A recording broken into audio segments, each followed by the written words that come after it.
Seorang netizen viral lantaran menghina Wakil Presiden ke-6 Tri Sutrisno buntut dari petisi pemakzulan Wakil Presiden Gibran Rakabuming Raka.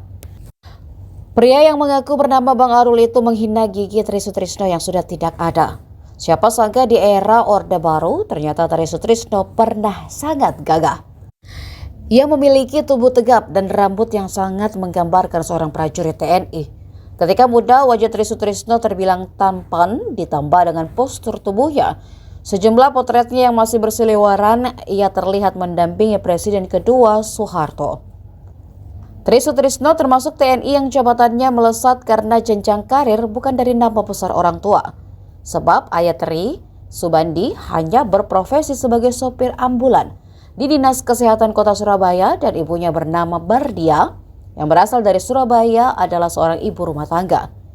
Karir Tri Sutrisno melesat saat tahun 1974 ketika dia terpilih menjadi ajudan Presiden Soeharto. Soeharto mulai menyukai Tri dan sejak saat itu karir militer Tri meroket. Hingga pada 11 Maret 1993, Tri Sutrisno menjadi Wakil Presiden RI hingga 11 Maret 1998. Download Tribun X sekarang, menghadirkan lokal menjadi Indonesia.